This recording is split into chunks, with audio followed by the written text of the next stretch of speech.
Welcome everybody to season 5, episode 2 of Oz Media's Motivate Me 313 podcast. Looking forward to another great show today. Man, you're gonna enjoy this show today. We have great guests on the show. First and foremost, let me introduce who's in the building. Starting off with little big bro Yusuf T in the back on the ones and twos. We appreciate him as always. And then we got a familiar face, a guy that we had on a podcast a couple years ago, but now he is the head coach of University of Michigan Dearborn, Coach Mo Bazzi. Go ahead and give Coach Mo a round of applause. The youngest collegiate basketball head coach in America. So go ahead and give that another round of applause as well, Yusuf, if you can. Appreciate him. And then we have his assistant coach, Coach Hassan Abbas, in the building as well, from U of M Dearborn. And listen, we're looking forward to this show. Should be a great one. You know, today is all about court visionaries, Muslim coaches cracking the code in college basketball. Be sure to, follow us on all of our socials. We're on YouTube, Facebook, Instagram, TikTok, app on Spotify podcasts, all under Oz Media. You can find all of our platforms on our website at ozmedia313.com. Shout out to the sponsors of this show: Juicebox, Holy Bowly, Wingfellas, Beit El Mocha, Chillbox, Melika Kebab, Hanley International Academy, and The Family Doc. Let's start off with Melika Kebab, Yusuf. Shout out to our good friends over there at Melika Kebab, and then we're going to officially get this show rolling. Shout out to Melika Kebab. Melika Kebab has become noted as one of the best Middle Eastern restaurants in the Metro Detroit area. The restaurant has become a popular destination for visitors and is always full of satisfied locals who are proud to invite their guests to taste real Middle Eastern food. With options like shish platters, shawarma plates, shawarma sandwiches, lamb chops, fattoush, and tabbouleh salads, you can never go wrong when you choose to eat at Melika Kebab. They currently have 3 locations: West Dearborn, Taylor, and Trenton. Be sure to stop by Melika Kebab to satisfy all of your Middle Eastern cravings. You can also visit them at their website, melikkebab.com. Melika Kebab has become noted as one of the best Middle Eastern I think you're playing that again. Yep, you're good now. You're good. All right. Shout out to Yusuf T. We appreciate him. Shout out to these coaches, man. First of all, let's start off with you, Coach Mo. How you been? I mean, 2 years ago, I feel like we kind of talked this into existence. You were an assistant. Now you're the head coach. I don't want to take credit. You know what I'm saying? It's all yours. It's all yours. I was joking about Coach Mo. Talk to us. How you been, man? I'm good, man. I'm good. I got a lot going on, but we're able to. We're an opportunity, man. You can't beat it, right? And people and myself dream of things like this, and to be able to actually live in it is I'm trying to stay as present as possible. So I'm blessed. I'm blessed. I can't complain. I love that, man. And then we got Coach Hassan over here, man. Sir. On the staff. How you feel about being a coach in general, and maybe even tell us a little bit about yourself too, man. Yeah, so it's kind of different because some of these guys that are on our squad, I've played with them, or they're older than me, younger than me. So the first year is kind of, a different taste in my mouth, but everyone's there for the same reason. Yeah. Everyone wants to win. We all have one goal in mind, and when you're on the same page, it just skyrockets. Every single day we're getting better, and that's all it is, man. So it was tough at first, but now it's starting to feel, I'm starting to get more comfortable, and I just can't wait for this year, man. This one's gonna be good. So you became a coach due to some unforeseen circumstances. Can you tell us a little bit about that, and then what made you say, like, you know what, man, I want to do this. I still want to be part of the game. So growing up, I mean, when you play basketball for 12 years, it's always in your heart. And my junior year of high school, I tore my Achilles for the first time, and that was my first time ever getting recruited. So I was like, there's no way I can just put this aside. Like, I got to recover. I got to come back stronger. And that's exactly what I did. And alhamdulillah, I got a lot of offers going my senior year. I chose Adrian my freshman year. Same thing happened there. I was dealing with injuries. And honestly, from the first time I stepped on that campus, I could feel that everything was just going to come to me. I wanted to stay there for 4 years, and then I had torn shoulder, and then feeling the Achilles again. It was kind of tough, and had to come back home, and chose U of M Dearborn because, being from Dearborn Heights, Dearborn area, you want to play at home. Being at Crestwood for 4 years, it felt like home. The community just together, and I wanted to bring that to the college world. And then same thing, man. Like just dealing with injuries, it's kind of tough. So, the second time hurting your Achilles again, you're in your head. You got to be mentally tough. But Coach Mo was actually my assistant coach. So, talking with him and him saying, like, you could be on the staff. We could do this, me and you together. That kind of opened my eyes. And like I said from before, I always knew I wanted to be a coach or just stick with basketball. Like basketball was just, I wanted it to be my life. That's how much I loved it. So thinking that through, I'm like, you know what? Let's do it. Last year was my first year, and I just loved every single day of it. Waking up just knowing that you got basketball on your mind it's the best feeling ever. For sure.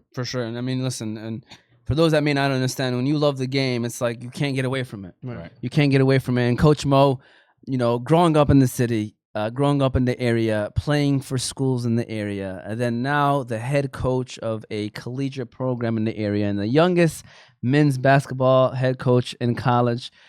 How can you put it to words, man? Like, how do you feel, man? How does that feel? It's a feeling that I can't describe, other than I'm very, very, very blessed to be in a situation like this. I grew up on Hemlock and Calhoun, so 2 houses away from Hemlock Park. So from my bedroom, I could see, the basketball courts at Hemlock Park. And obviously my older brother played college, and I wanted to, like every other younger brother, I wanted to follow in his footsteps. But to be in this situation is different, because now you're the ones that's giving someone an opportunity, right? And there's a lot of meaning to that, especially in our community. There's those big names in the city where everywhere you look, it seems like they're helping people out. We have the opportunity to be that now, and to be able to do that for a city that's done so much for me, words can't describe how it feels. But I'm able to help people out, and it's my job, so I get paid to help people out, which is amazing. Yeah, and one thing we were kind of talking about beforehand is how the community just supported. Right. Once that news came out, Right. and you were talking about how that made you feel. You want to tell a little bit about that, man? Yeah. So when the head coaching job opened, it was an unbelievable. The athletic department told me that there was like 160 something applicants, which is a lot for an NAIA school. Yeah. And then when I got the call that I got the job, to me it's not a big deal, because one, I was doing this 2 years prior, but more so it's like, okay, we think, oh, if it's not the NFL or the NBA, it's like whatever. But the community support that I received when it was announced that I got the job, I haven't felt that in my life, and I don't think a lot of people. There's a select few in Dearborn that have felt that community support. But yeah, it was one of those things where it was like, okay, people had to tell me how big of a deal this was, and I mean, I try to stay as present, like I told you, and I know I got a job to do, because this could be stripped away like that if we come out and we Don't stink. do so well. right, we stink, but. I think with the community support, it's going to be a lot easier to not only be successful, but to also make an impact within the community. Yeah, man. And listen, there's a reason why you get that support, coach, is because you're doing things the right way, man. And people support good people. So speaking of that, I know we kind of talked about Al-Hajj Juzbeh doing Allah Yarham a little bit before the show, but were there any pivotal moments or mentors in your life that kind of, not to like say that he was one, but I'm assuming maybe he was, is that kind of shaped you into who you are today and your philosophy of coaching as well? Right. So 2 people that stick out. Obviously, my older brother, who introduced me to basketball, right, and allowed me to be the player that I was. And even though we were a different type of player, he was more of like that slashing. I'm getting to the basket. He was taller than me. He's longer than me. But he let me be myself, and he told me, hey, this is what you're going to have to do. If you really want to play college basketball, these are the things you have to do. And, Hade tells no lies. So I did those things and ended up playing at the college level. When I got into coaching, your mindset changes. And he was, Hade is a very politically correct, he's a lot better speaker than I am. He knows what he's doing. And he kind of told me, hey, you have to be like this, because all of a sudden there's a lot more eyes on you. There's a lot more ears on you. You say one stupid thing that you don't mean, you could lose your job. every scenario that somebody can be ran through, he's ran me through. And then so you know, everything that Ali takes, I take as gold. And then Haj Jus alayhi rahmo, so I was at his Sunday school. I grew up going to his Sunday school, teaching, you know, the fundamentals of our religion and how to pray and how to fast and things of that nature. And you know, he took a liking to me. I was young, but he knew I played basketball. There was some conversations about me possibly going to play for him at Edsel, because we lived in Dearborn, but I went to school in Dearborn Heights, so we had school of choice. That never ended up coming into fruition, but we always stayed in contact. After my 1 year at Star at the high school level, and then I got, you know, poached by U of M Dearborn to come coach on that staff. Me and Hajjus had a conversation with Hani Abdullah, who was also an Edsel grad, but he's the principal at Star International now. And we thought it was a good idea for Hajjus to come in and, you know, I'm not even gonna say take over the reins, because you know, it's not like me passing the torch to Hajjus. Hajjus is the torch himself, right? Yeah. So, but he came into Star, and they had a good season, but he brought in community support, which is what Star was missing. And he was an unbelievable person. You know, obviously a great coach, but even better person. And anybody, I mean, you guys know this, anybody that you bring up Hajjus's name, it's only great stories of generosity, stories of, you know, leading people the right way. And I've heard a lot of stories about him kind of talking people, you know, off the ledge and saving their lives. And, you know, I know for sure he's definitely in a better place now. Yeah, and the good thing too is that his son is the head coach. His son is the head coach of Star, Yep. So he kind of passed the torch to his son, Allah yarhamah.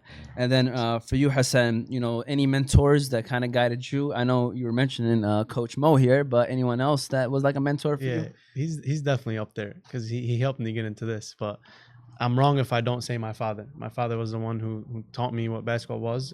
He coached himself a little bit, so my first time ever playing basketball, my dad was my head coach, so it was kind of cool. But he was very laid back and chill. You know, he wasn't as tough and aggressive on me as other coaches were. He just let me figure it out by myself.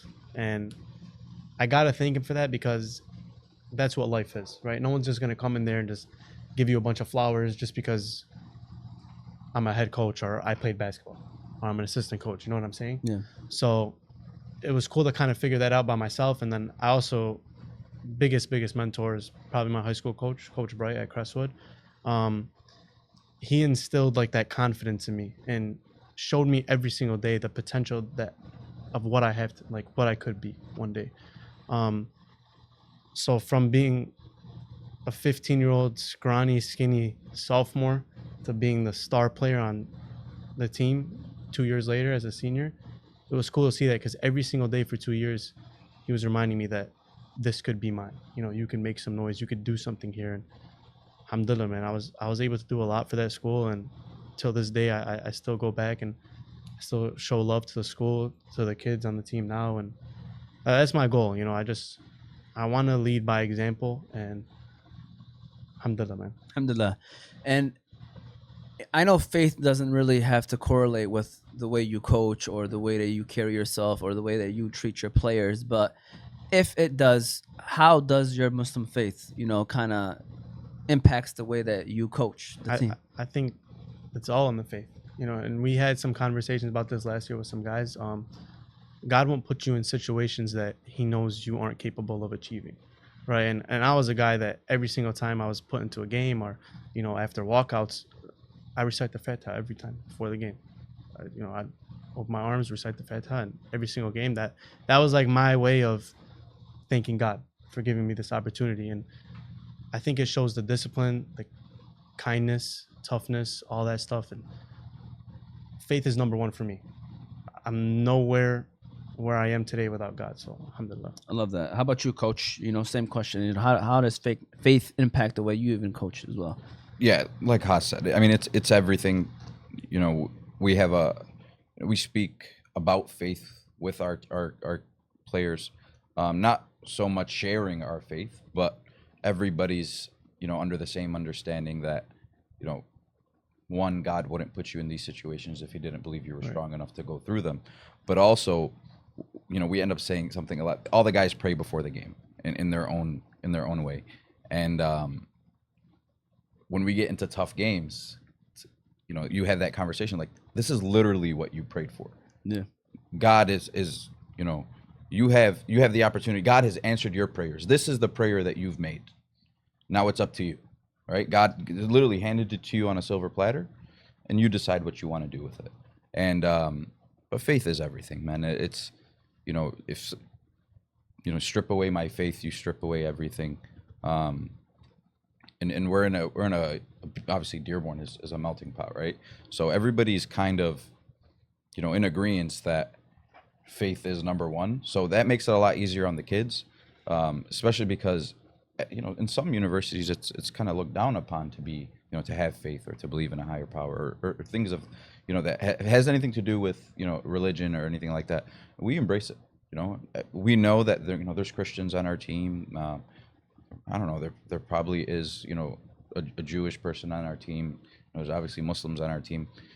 Embrace it. Embrace who you are, and I want them to understand that as it's very humbling, especially for a younger player that's a good basketball player, to, you know, sit down at the end of the night and get on his knees and pray to God.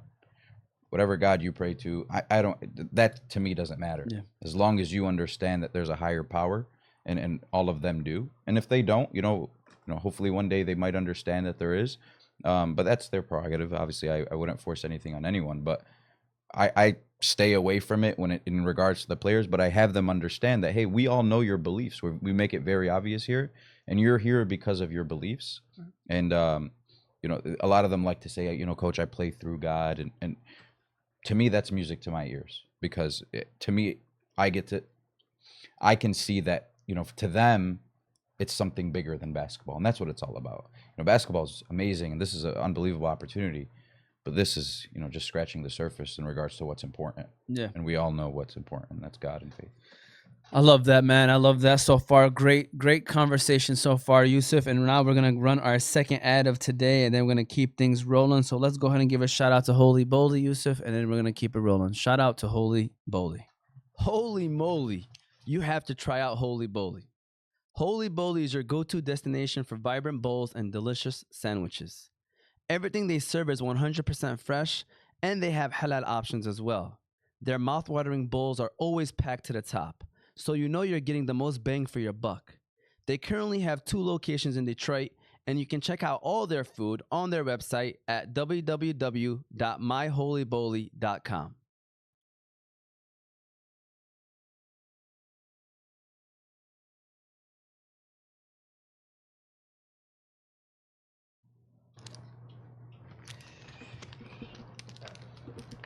All right, I have a question, fellas. The Yusuf question of the day, by the way. The Yusuf question of the day. So looking at the team and everything, coaches, age, you guys are relatively young. So do you guys ever compete with the players and everything? How does that work? Go ahead, Haas. Actually, I'll take it. Haas Abbas has still got it. All right, so don't let anybody fool you. He's still got it. This Achilles thing, I don't know if I believe it. He could still hoop. Yeah. The last time we went out with them was probably a couple weeks ago. Yeah. They had an open gym. We showed up. We said, you know what? Screw it. We're gonna get dressed and hoop. That first game, he probably had like 7 of the 12. It was points. nice. Oh, wow. You're hooping, Did Did mashallah. we win, Haas? I think we won. We won one game. I don't think it was that game. Well, it wasn't okay. We ended fine. up getting a No, game. Haas has still got it, right? So I don't know if this is. We gotta fact check this. Yeah. But Haas might be the youngest assistant coach in the country too. There we go. We're going to have to look into it. We're gonna have to look into it. Yeah. So no, but Haas has still got it. The problem is with me, my knees don't really work. Yeah. So I have trouble walking in a straight line.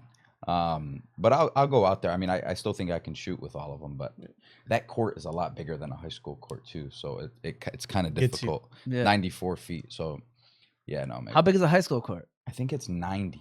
Okay. That 4 feet. It seems like. Do you think it's wider too, or no? I think the corners are wider. Yeah, I want to add something to that because when I played at Adrian, it felt like a high school gym. It felt, not more like a college gym. When I got to U of M, I was like, man, I'm not this slow. Like my cardio, I'm a cardio machine. Yeah. I'm like getting gassed out. Yeah. Like this court is huge. Yeah. So it's bigger than most. But touching back on Yusuf's question, his confidence is never going to leave himself. No. You can see this guy. I'll tell you what, Omar. When I'm like, It's very rare, but if we do drills and stuff, I want to see certain things, so I'll grab the ball and then I'll make a move, and then the coach, the players, and I'm like, oh coach, like I'm only what 5 years older than these guys, 6 years older than these guys. I stopped really playing or stopped trying to play only 4 or 5 years ago, so it's like you don't really lose it, that, but it's some things aren't worth it because of the knees and the back, and I'll probably end up having to do a couple of knee replacements in probably 10 years, but it's worth it. Yeah.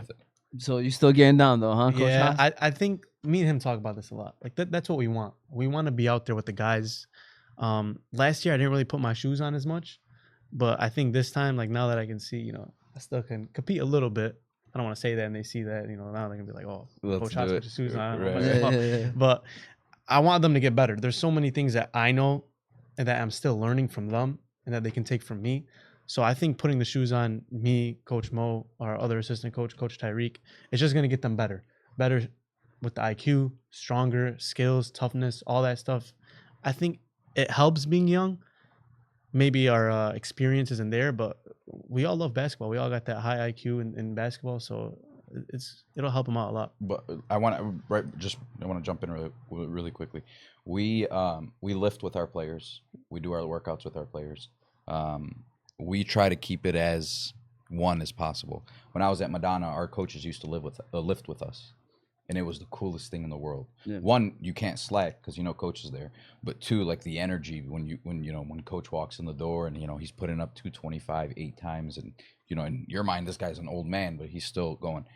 That same energy is something that we wanted to bring to U of M, so we kind of emphasize that, like we're lifting with you guys. We probably won't run with you guys, but we'll lift with you guys. Yeah. So that's a point that we made very intentional to be able to.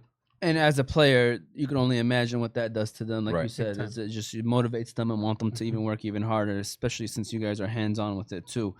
Going back to the growing up in the Dearborn and being Arab, and I know you might not have too many Arab on the team as of now, but how does your background and experiences kind of how do you approach that, especially dealing with minority or people who are from underrepresented communities? Like, how do you use that as an advantage with your players? Right. Well, first, it's motivation that doesn't have to be instilled. Right. It's self motivation for those guys because they know their situation. They know they're minorities. They know they're underrepresented.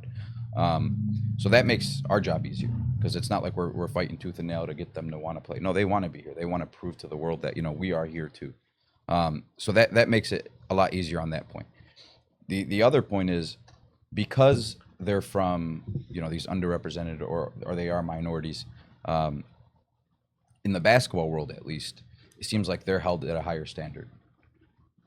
A lot of guys haven't had the upbringing or the mentorship that a lot of players need, especially at the high school ranks and growing up. So when they get to U of M, it's a little bit of it's an adjustment that needs to be made, especially at U of M because U of M Dearborn is ranked the number six college in the Midwest. U of M Dearborn is, and if, for what? For exactly just academics. Okay. So, and I think it's the number 2 college in the state after Michigan. Yeah. So it goes Michigan, Dearborn, then like Michigan State. So like, and then if we're talking about the Block M in itself, obviously that holds so much weight. Because it holds so much weight, you're held to a higher standard. So our goal is, because we understand these guys are from, again, underrepresented and minority communities, we got to grow up a little faster than everybody else does. And we make it a point. We're coaching basketball. We're also coaching men. We're trying to turn young men into grown men, and that's something that we focus on. Whether it's professionalism or the way we articulate our words, or how to be an active listener and nodding and giving eye contact. There's things that are outside of basketball that will follow them throughout the rest of their lives. And these 4 years are so important for a man's development that if we don't teach it now, they're never going to be taught. And that to me is just as important as the X's and O's. Me and Hasru have unbelievable fathers and unbelievable mentors around us. We can't guarantee that all 20 guys have had that. Right. So we kind of level the playing field, and we teach from the beginning. And small things like being on time, like being 15 minutes early is actually late, or making sure that our shoes are tied by the time coach is talking, or never taking off your shoes or your jersey when a coach is talking. Small things, but they take that with them for the rest of their lives. And you have to focus a little bit more on that with minorities and underrepresented communities, because you don't know, right? And it's not a question that I even want to ask. If they have mentors or parents or somebody to look up to around them, it's not even worth the question to ask. Let's just teach everybody it. I love that, man. How about you, Coach? Being from the area and knowing how people are dealing with, how do you use that to your advantage? Right. So when I first moved to Adrian, it was different. My roommate was one of my best friends growing up. He was playing football there. So we had each other, but I'm not with him all the time, right? He's playing football, I'm playing basketball, and when we also have school. So I was alone for most of the time, and it felt a little different because coming from a big community like Dearborn Heights, there's nothing in Adrian. You got nothing there. So when I came back, it felt so much better to just be in that community, and you don't realize how much you miss it until you go away for like a year. Yeah. And when you come back, you're like, man, I miss it. The Dearborn Heights community is everything to me. Like It's home. It's home. Even when I go on vacation for a week or two, I get sick. Yeah. I I'm like can't that too. I can't be anywhere else but here. But no, man, like the community itself is it's so strong, and I think what we want to do with our players is kind of build that community with our team, right? So bring them into the Dearborn world, and just be that community to like each other. We have a couple kids. We don't know the standing with their parents. Obviously we don't talk about it that much with them, but they have each other. And for me, going 2 hours away for school, I had to make friends like that. And I had guys like that it was like family. So to see in the coaching stance, to see the kids like that, it's everything you ask for as a coach, right? You want them to be brothers. You want them to be best friends. You want them to go eat together. You want them to go watch a football game or basketball game together. Like, that's all that really matters. And growing up in Dearborn, that's kind of like how we had it, right? We're all together. We're all doing stuff together. Like, one day we'll go to the Fortin football game. Next day we'll go watch Crossroad basketball game. Like, stuff like that. Like, that's how you want it to be. And it's like this community brings that. So No, that's a great point, man. And I feel like going back to you when you were mentioning the standard, right? My favorite line is the standard is the standard. Right. So, like, what is the standard? Like, what is, if I were to ask you, like, what is U of M Dearborn's men's basketball program's standard? What would that be? Our goal is to be, at any point in time, the smartest team on the court. So that's definitely part of the standard. Obviously, being respectful is part of the standard. And, knowing that I've put in the work is probably the biggest standard. I saw this quote online is like, confidence isn't yelling affirmations in the mirror. Confidence doesn't come from yelling affirmations in the mirror. It comes from the work and time you've put into a certain thing. That's the standard, is to make sure that we're not yelling affirmations in the mirror, and rather we're working our tails off to be the best. The standard is encompassed in so many things, because you also have to throw in school, right? I think the university you have to maintain a 2.2 or 2.3 GPA to be academically eligible to play. it used to be a 2.8. Yeah. So we said 3.2, 3.3? 2. Oh, 2.2. I'm sorry. So what we did as a staff is we bumped it up to 3. Nice. So anything less than a 3.0, you aren't playing. Why? Because the standard is the standard. Yeah. I don't need a reason why, and that's what I tell them. But it's, in my mind, it's because you're going to go into the real world, and one, with a 2.2, 2.3 GPA, it's going to be pretty tough to get a job, regardless of where you graduate from. But 2, if you can't take care of this, how are you going to take care of a family? And how are you going to, make sure your mortgage is paid on time, and that your car payments are paid on time, and, everything that goes into that. The standard for us is to be the best version of ourselves. And that in itself is unlimited, because you can always get better at something. And our standard for our coaching staff is perfection. It's our job to be perfect, not the players. It's our job to put them in situations where they're able to win. You can have a group of unbelievably talented players. Phoenix Suns last year. without the proper coaching or without the proper leadership around you, falls apart. You can have a crappy team and have unbelievable coaches, and all of a sudden that team rises through the ranks. Luckily, we got both. We have an unbelievable staff, and we have an unbelievable group of players. In terms of outcomes, the standard is winning a conference championship. And I think it's a possibility. I really do. With this team, I think it's a possibility. Do I think we can do it year one? Not very probable, but it is possible. And I think we have personally, I think we have an unbelievable chance. The rankings come out in a couple weeks. They'll probably have us at like 9 or 10 out of 12. Really? Yeah, which is every year, but Yeah. every year they've been right. Yeah. They say 9 and 10, we get upset for a couple weeks, and you look at it at the end of the season, they're right. But things are different now. Things are different now, and not only players-wise, but coaching-wise. Obviously, no disrespect for the previous coach. He's an unbelievable human being. He was an unbelievable coach. I learned a lot from him. But sometimes it's time to move on. Yeah, for sure. For you, what has been like the biggest transition from being a player to being an assistant coach? Well, the one thing I realized, and just going back off him, it really does start with the coaches. The coaches have a bigger role than people may think they do. Bringing up the Phoenix Suns, you can have an unbelievable team, but if that chemistry is not there with the coach and the coach isn't playing the right tactics, who are they as a team? So for me, I just tried to be the best person I can be for these people, and I wanted to be like that brother. I wanted them to still feel like I'm on that court with them. So there's a saying that I told them last year was, think of me as a sixth man, right? Just like how football, they have the 12th man, Yeah. the Seahawks, Like the that. fans are on the field. Think of me as that, right? If there's something going on or you see something, come run to the bench, come tell me. We can work it out, we can fix it. And there was actually a couple games that I had coached due to like suspension and stuff like that. And I was telling them, whatever you guys see, come up to me and tell me, right? Because I've been in your guys' shoes. There's sometimes things that we talk about before the game that isn't going to transition into the game. So just that player and coach relationship is probably the biggest thing I take away from it. I love that. And how about you? What has been the biggest transition from being the assistant to being the head coach? Oh, that's a good question. Well, obviously, you have a lot more authority as the head coach, right? But with that authority, I take it as empowering the rest of the staff rather than saying I'm the head coach. It's my way or the highway. The first meeting we had with our staff, so we have a 3 or 4 on the staff.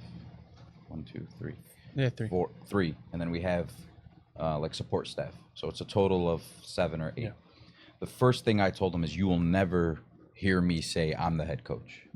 That irks the heck out of me. Yeah. Because they bring something that I don't. I bring things that they don't. But collectively, we are better, regardless of what anybody says. I might have the best basketball mind in the world, but without my guys, I'm nothing. And it's the same way, vice versa.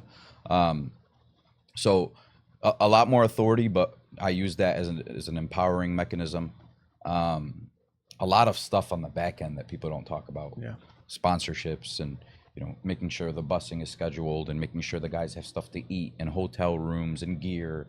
A lot of operational stuff that I kind of had no idea how meticulous you had to be, but we got through it. It is what it is. At the end of the day, you put anything in front of a Wolverine, we figure it out, and I embody that. So that is huge, and I think as an assistant, you have kind of a more friendly relationship with the players than the head coach does.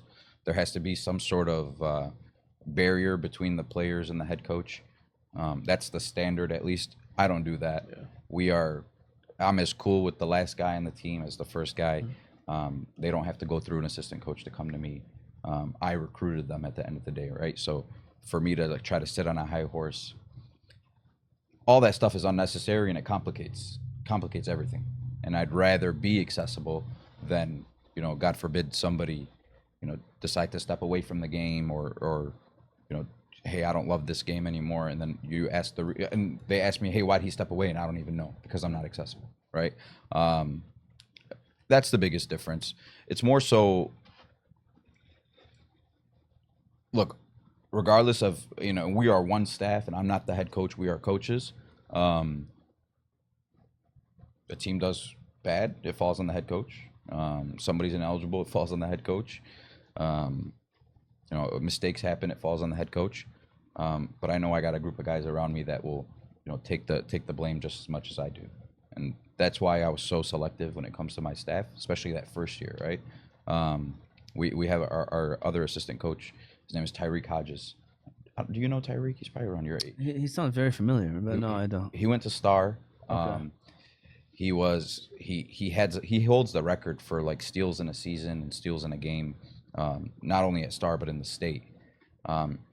He was my high school coach, and then I went to college, went overseas, blah blah blah. I came back, and now he's on my staff. So it's kind of crazy how it's gone full circle. Yeah. But these three guys, I mean, I trust them to like you know they're my brothers, and they are my brothers, and we're in a good spot. So I don't really like to differentiate between the assistant and the head coach because it's always a negative thing. We're one. We don't really change who we are, other than I have more responsibilities now. But I mean, if I couldn't handle those, I wouldn't be in this situation anyways.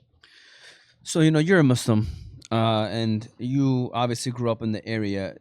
Do you feel like, and this goes for both of you guys, do you guys feel like you represent the city and also represent Muslims when you are stepping on that basketball court every single day? Absolutely. It's cool because you start doing research after you get in a position.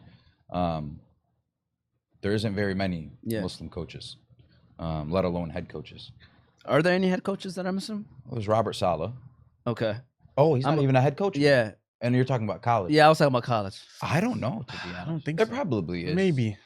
There's probably, I mean, it's got to be like 5, right? Yeah. Max. We hold ourselves to a higher standard. We're a college coach. We're from Dearborn, and we're also Muslim. Yeah. 2 of those things everybody loves to talk about: being from Dearborn and being Muslim. So we are the representation of that. I went to speak at a camp in Florida, and we went out to dinner with some of the camp coaches and a couple of sponsors, and there was a coach from Texas. So tell me about Dearborn, right? And he's heard about Dearborn. I said, oh God. I said, oh, you think it's like Dearbornistan, huh? And he started laughing, but he didn't say no. So the first thing I did was I pulled up downtown Dearborn and I showed him. I said, first, this is Dearborn. Yeah. 1. 2, it's the only place in the world. Obviously, I wouldn't do this, but it's the only place in the world where you can go get a shawarma and go to church, right? Then if you want, you can go to the bar. And then if you want, you can go to Jabal and get some coffee, or Beit al-Mocha and get some coffee. Then you can go have there's so many things to do. And what I tried to get to him is, if anything, this embodies America more than anything. Yeah. It's the melting pot. And you drive up and down Dearborn, you see a bunch of different flags, but you also see the American flag risen above all of them. Yeah. We understand where we are. So that's one that everybody loves to point on. And then being Muslim, obviously to us, it's the greatest blessing in the world. Yeah. And especially being born Muslim, right? And the head start it's given us. And we understand the responsibility of, what that represents. Don't get me wrong. That means in some games, even though any other coach that would do it would be fine, I probably have to watch my mouth a little bit more. In some games, if I want to snap, I should probably, relax a little bit before I, snap, even though it's okay for every other coach. But I take on that responsibility because I understand that, what if the guy that's sitting in the crowd has never seen a Muslim person? Obviously, my name is Muhammad, so it's pretty obvious. And all of a sudden he says, wow, these guys are pretty good. And then he starts digging deeper a little bit more. And then he's like, you know what? I want to be a Muslim. Yeah. It expands that far out. It's a domino effect. I look at it as a positive thing, obviously, and I look at it as an advantage. Alhamdulillah, it's never set me back. And even if it did set me back, it's okay because my faith comes one.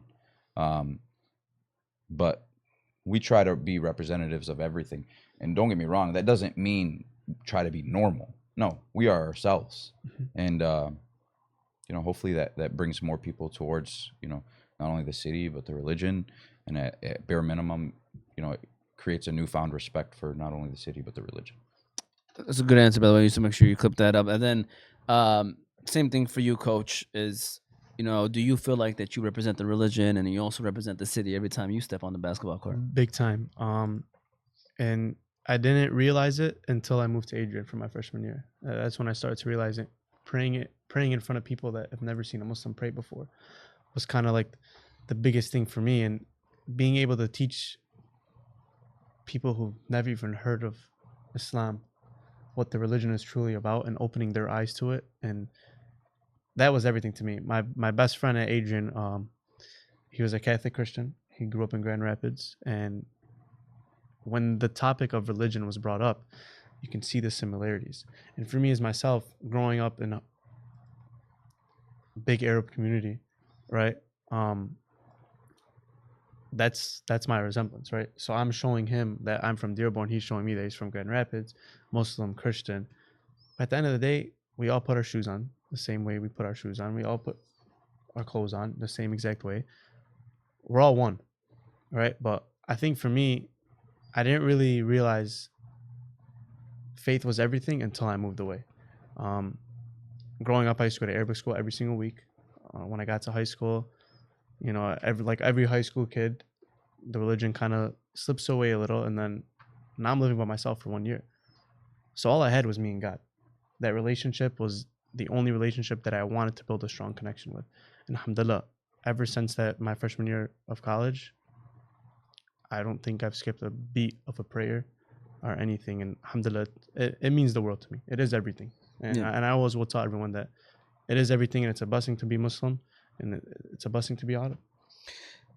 Great points, both of you guys. Great points, and I just want to kind of piggyback off what you were saying because it's kind of funny. Because I mean, I obviously dabbled in some coaching when I was a couple years ago, and I used to be the AD for middle school, Nice. and I felt like,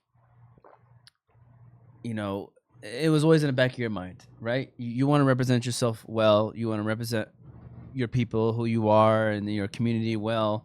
But the moments that you get caught up in, sometimes it's funny that you say that, and it just sucks because people are going to judge you because sometimes some of those fans and people only see you that one time Right. ever again, and you have to take that into consideration. But it's also, you're a coach, man. And sometimes you got to dig into a player because you have to do what you got to do. Right. So I'm just sharing that, like, it's just another thing that's put on our shoulders as Muslims, as Arab.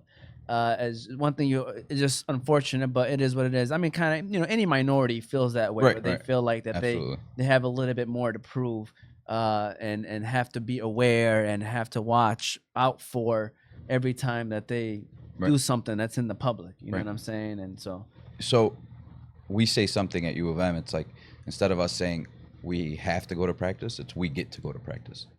We have to do this. No, we get to do it. Right? It's an honor and it's a blessing.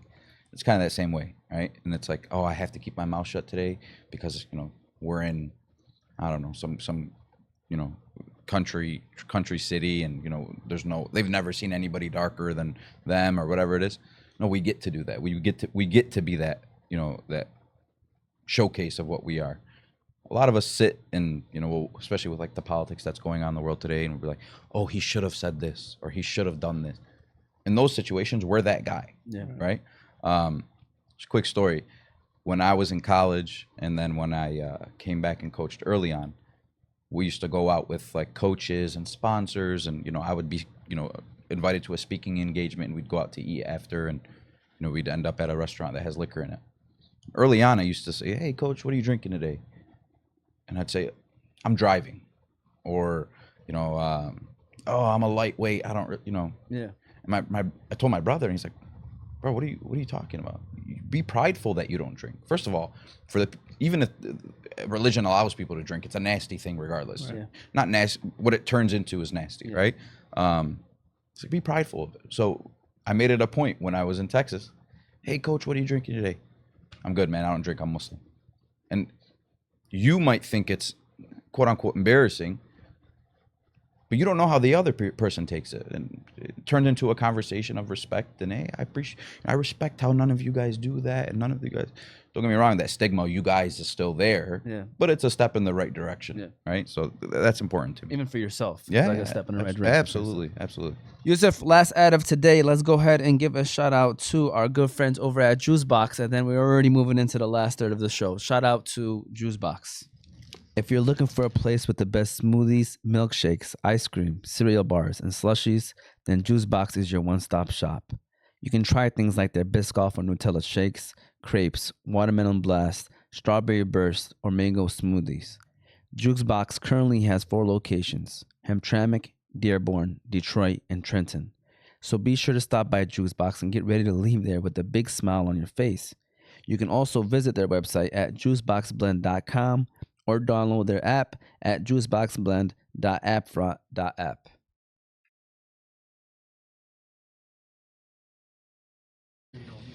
We are 2-1. We are. Shout out to Coach Haas, man. Doing great things. Both of you guys, of course, Coach Mo, you know, yourself as well. So, and listen, this next question talks about diversity and importance of it when it comes to coaching and the progress or setbacks that you feel like in the thing. And I'm a believer in having proper representation in certain areas, but also having the right proper representation in those situations. Not just because, hey, you're Arab, you should be the coach of this city. I mean, this team that's in the city full of Arab. Right. No, you guys earn it. You got, you know, you earn the stripes. Y'all put in the work. You know what you're doing. Yes, that's when I feel like it's a good idea to have somebody that's, you know, representing the community as a leader of the team. But what do you feel like? You know, do you feel like, you know, U of M Dearborn is in the right track? Do you feel like overall are we moving forward, or is it stagnant, or are we going backwards? Big time. The future is bright, and I just want to say something. He didn't get that job because he's Arab. He didn't get that job because he's from Dearborn. He got that job because he worked his tail off. Yeah. He earned it. He deserved it. He showed that athletic department that what Dearborn is really about, right? So I think that was the biggest thing. I don't think that just because we are coaches from Dearborn that we got that job. No, we worked hard. We worked really hard for it, and we want that change. We want that change to be, I'm going to bring my 4-year-old son to watch the Michigan Dearborn game Saturday at 3 p.m. I've never got to do that. And back then when I was younger, Michigan Dearborn had a really good basketball team, right? So we want this community to just come all along together, and that's the goal. That's the end goal, is just bringing everyone together, because that's what Dearborn's all about. Coach, how do you feel about the you know, bringing in the culture and the backgrounds into these schools and proper representation, all that other stuff? Obviously, it has to happen naturally, Yeah. right? Just force placing somebody in a position is a recipe for disaster, and we've seen it happen time and time again. Like Haas was saying, I don't think I was given the job because I'm from Dearborn or because I'm, you know, out of. Maybe the from Dearborn helps a little bit because community relations, but that's not necessarily a something that puts me ahead of anybody else. It's just a +1. But I'm very confident in my ability to coach. I'm very confident that I'm. You know, this is gonna sound weird coming from me, but I think if you line me up with any basketball mind in the country, I can sit and have a conversation. Doesn't mean I'm going to be right. And when I'm not right, I'm learning. But you know, I've earned my stripes. I've played a lot of basketball, but I've also coached a lot of basketball. And there's experiences that only people from this community understand. And I would be an idiot not to bring those up during interviews and things of that nature, right? So when we have the opportunity to bring not only support, but also financial support to a university, that should be accounted for when somebody's going for a job. Yeah, for sure. Right? Just like any other job. Yeah. And, you know, you're going to be hired if you're a salesman if you have an unbelievable book of business, if you have a bigger book of business than the next person. So it's kind of that same thing. But it's got to be the right representation. And knock on wood, every post that I've seen when I got the job from people that I don't know was saying good hire, or, you know, we've read his background, this is a good pick. It was never like, where the heck did this guy come from, right? So I think I've earned my stripes in that regard. And again, I played high-level basketball. You know, I played in college. I played it overseas professionally, which means I was around a lot of high-level players and coaches. And not being 6'5", 225, you have no choice but to become smarter and learn from these coaches. Right. And I'm able to bring that in on a player perspective. That's not even my coaching experience. That's my player experience. So yeah, I don't think my race or religion or where I'm from had anything to do with getting the job. I made it a point to say that there was that many applicants because there was people that were probably quote unquote more qualified than I am. But I bring a different perspective of basketball than every other person does, in my opinion. And that's why I think I got that job. So it's advice time. Right. If you could give advice to your younger self or to any maybe young Muslim thinking about a career in sports, what would you tell them?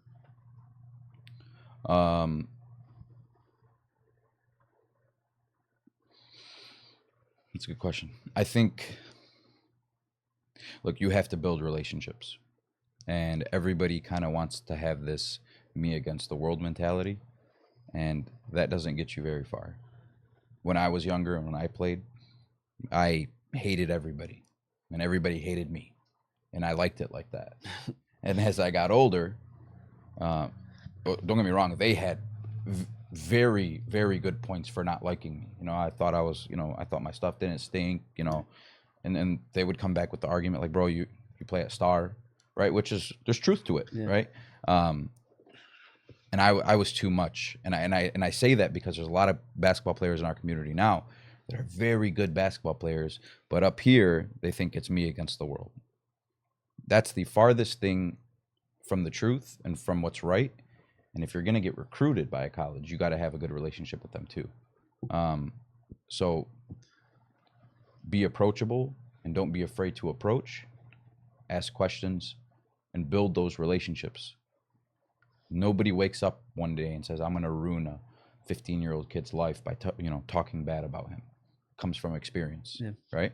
So I think that's the biggest thing. Stay level-headed, but also get out there. I'm an introvert myself, but I force myself to start talking to people and make small talk. And my small talk's terrible. I'm getting better at it, but that's something that I realized for myself. And I think a lot of it has to do with me not having relationships when I was younger with coaches and other schools and players from other schools.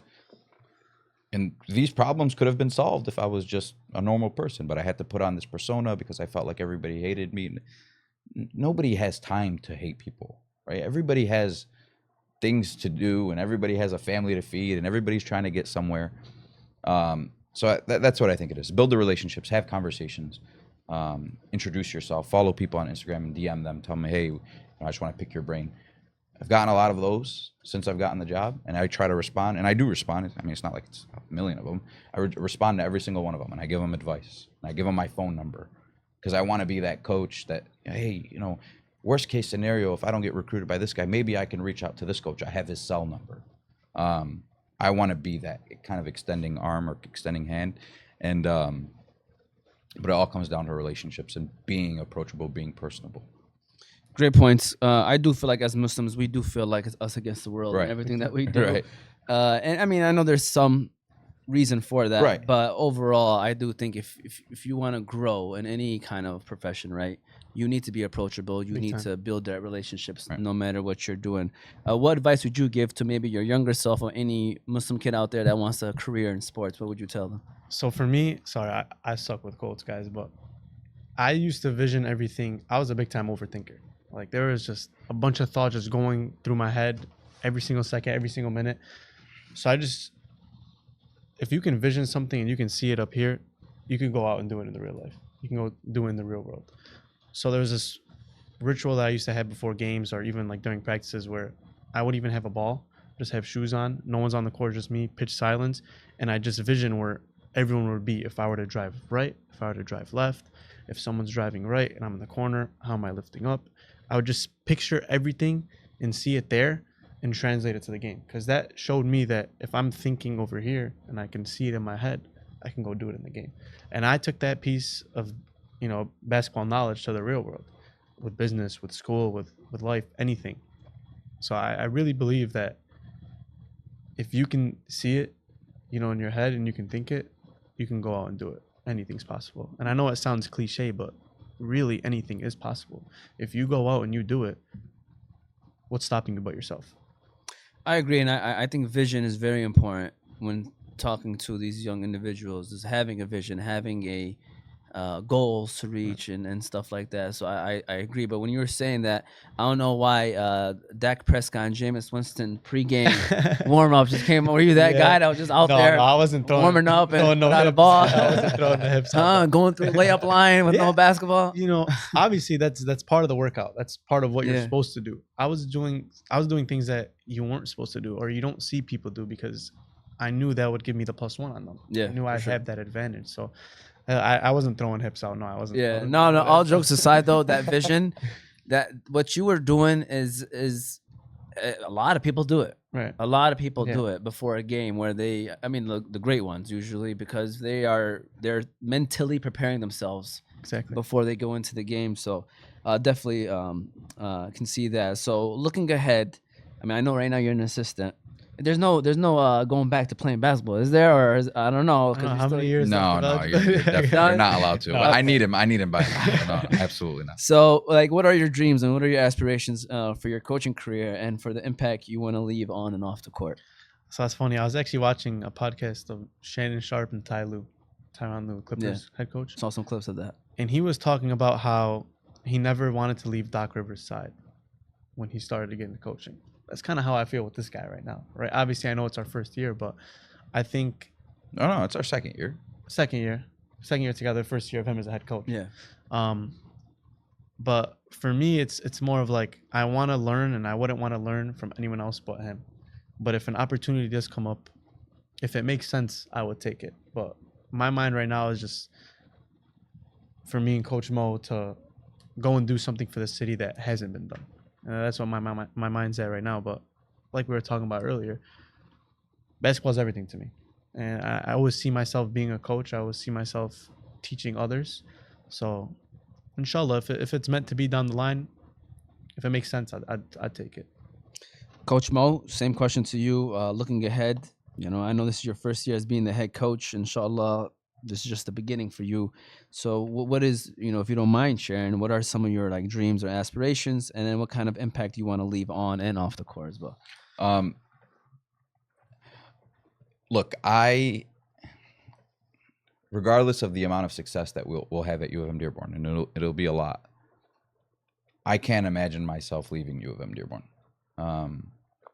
Just for the simple fact that it's in my backyard, right? And it's an opportunity in a situation where, you know, I get to coach in front of my people, and I get to try to give my people something to be proud of.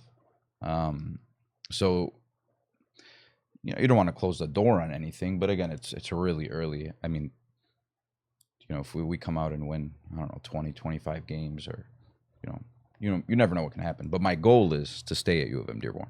I was gonna say, you in 2025, you packing your bag, you going D1? Yeah, right. Go from 6 to 25 might be crazy, but It's doable. in our eyes, it's doable, and you have to be like that, right? Because we know what we have. Look, I grew up in Dearborn, obviously, but I went to Star, so I saw the love for Fortson and Dearborn and Etzel and Crestwood from a different perspective than any of these guys did. If I can get that type of support, community support, to U of M Dearborn, I'll probably never leave. If there is, 400 or 500 people, 600 people, 700 people, whatever, at every U of M Dearborn home game, I built that. I have a part of building that. It wouldn't be right for me to leave, regardless if we win 20, 25 games. Don't get me wrong, I might ask for more money, all right? I got to do something to stay. But I think that's very, very realistic. And that's my goal, is to bring the community, kind of like Fortson football, to a U of M Dearborn basketball team. We're the only university, obviously in the city, but a lot of suburbs don't have universities, especially one that bears the Block M, right? And I feel like we have to take advantage of that, and we haven't as a community, for good reason. We weren't really good, but now that there's a very, very talented team, and I think a talented coaching staff that's from the community. I said something on a podcast, and my players, they had a field day with it. So now they send me pictures of. So I said, I want U of M to turn into, on a Saturday at 3:00. What did I say? Tahamas. You said Tahamas. Tahamas, get a sushi sandwich. Jabal, and get a coffee, or Beit al-Mocha, get a coffee. And come to U of M Dearborn game. So now all my players, when they go to Tahamas, they take a picture and they say Jabal next, and then they go to Jabal, and then they'll end up at practice and they'll take a picture, right? But I mean that. I want U of M to be a destination spot for our community, And that's my goal. A kid on a Saturday at 2:00 pulls up on his phone, hey, bye, or hey, Mom, can we go to the U of M Dearborn game? Right. That's the goal. And I think it's possible, especially when we're winning. But that's my focus right now. And as long as I get that, to me, that's a win. And then we'll see what happens after that. But right now, I kind of want to be here forever. And U of M's athletic department and their administration is unbelievable. Like everything we've wanted, they've given us. They do things the right way, and it's very hard to find and a lot of athletic departments are kind of, very, very. It's like the West out there, right? Yeah. The Wild West out there. They are so meticulous in what they do. They give us everything we want, and they do a good job at making sure that we're following what we need to follow. It's very hard to find a administration like that. So it's going to take a lot to step away from them. But my goal, we work in 5 years. So these first 5 years, as long as I get this community support and we win some games and hang some banners, we can figure out everything else after that. Sometimes people chase the name or the title, man. They don't realize that the relationship that you have where you're at, I think you can't put a price tag on it, man. And obviously you're from the city too. That is just a lot of positives. And inshallah, you do stick around because, like I was mentioning to you earlier, we got some family coming up too that we'd love to maybe have him play for Coach Mo. What was his name again? Ramzi, you are offered, brother. There we go. With that said, prepare your final words, final comments as I go over this one more time, how you can follow us. Be sure to follow us on all of our socials: YouTube, Facebook, Instagram, TikTok, Apple, and Spotify podcasts, all under Oz Media. You can find all those platforms on our website at ozmedia313.com. Shout out to the sponsors of the show: Juice Box, Holy Bowly, Wingfellas, Basin Mocha, Chill Box, Melika Kebab, Hanley International Academy, and the Family Doc. Coach Mo, we'll start off with you. Final words, final comments, any final words you'd like to mention or say? Yeah, I first thank you for having us on. Of course. We have a gear shipment coming in, so you'll be getting some gear, some U of M Dearborn gear. I love that. Our goal is to win a bunch of basketball games. Our goal is to hang banners, and our goal is to garner, community support. But our goal is to turn these young men into grown men. Yes. And make sure that they know and they keep the main thing, which is their education. And we're going to win a lot. And, we're going to give the city something to be proud of. And we're going to do it as one. But again, the main thing is making sure that these kids grow up to be unbelievable fathers and uncles and, things like that. But we are blessed to be in this situation, and I wouldn't trade it for the world. We know how big of a hill we have to climb, but I think with the community support and with our minds being mashed together all the time, U of M Dearborn is going to be pretty successful. You bring up a good point because I know people got Michigan and Michigan State, but not many. I mean, we don't have anything that we can just go to quickly on a Saturday, like you said, or even on a weekday. I don't just play on Saturday. Wednesday, Saturday. Saturday. So it's I mean, there's high school sports, but there's nothing college. And high school sports are Tuesday, Friday, so they're not even the same days as us. And it's a good basket. Have you been to a U of M Dearborn game? I have not. All right, we're gonna get them season tickets. Big time. I appreciate it. Oz Media season tickets they're only like $5 a ticket, but season ticket sounds pretty good. Way cooler. and we can get some coverage too. Some coverage, and then you'll we got you. There you go. We'll put them in that corner. We're right on the court. Yeah. Hey, man. All right, sweet. Listen, you can keep doing that. I'm going to have you on the show every single week. I got you, brother. Coach Haas, final words, final comments. Again, thank you guys. Thank you, Omar, Yusuf. Appreciate you guys for having us. But for me, I think Coach Mo nails it every single time with coaching and what we see. We see eye to eye. But I kind of want this message to be for the people, right? And for the kids that are in high school right now and have dreams of playing college basketball. All these cliche things that you see, they really are true, right? Don't give up on your dreams. If he could do it, you could do it. There's no reason why you can't reach out to a bunch of college coaches and subhanAllah, one day you get an opportunity. Someone offers you. You know, that was me one day. You know, I just used to blow up a bunch of coaches. There's probably coaches that I talk. there's like no, I like that. Let's not blow up their messages, but You got a pause button on? get a pause button. But we need one, brother. I think we do. He just don't want to hit it. I think we have a pause. Yeah, go ahead. I actually had a funny story with one of a college coach from Albion College. I ran into him one day and he was telling me like, "You look very familiar." And we kind of talked. And even when I was on like the visit and stuff like that, he's like, "Man, you did not leave me alone." And I'm like, "Because I want this. I want to play. Like this is my dreams. Why would I not leave you alone?" You know what I mean? And he's seen something in me from just doing that. And every kid that I talk to is kind of like, if that's your dream, if that's your goal, go do it. You know, what's stopping you? Like I was that kid that basketball was everything. Like I skipped hangouts to play basketball. I was called weird, but that's what I wanted to do. Like down the line, that's exactly what I wanted to do. So yeah, again, if you can see it, go do it. You know, that vision is everything. And people don't understand when you're mentally tough, and mentally tough not in a way like where you see it all over social media, like someone yelling at your face or something like that. No, like you actually have to be confident in your mind that you could go do these things. Yeah.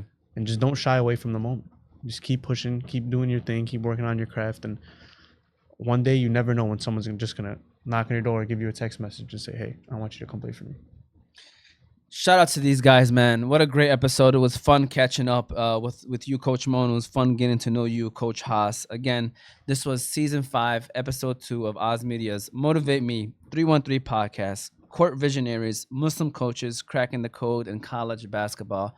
Coach Mo, Coach Haas, be sure to go out and support U of M Dearborn basketball team. It will begin, games begin in October. We were saying this, October 27th. October 27th at home. At home. Who's it against? You already know? Rochester University. Yeah. Rochester Christian. Rochester Christian. And then our second game is November 1st at home, also against IU Kokomo. So first we got back-to-back home games to start off the season. There we go. We'll be out there to support, inshallah. We hope to see you there. We hope that you enjoy this episode, and we'll see you all next time.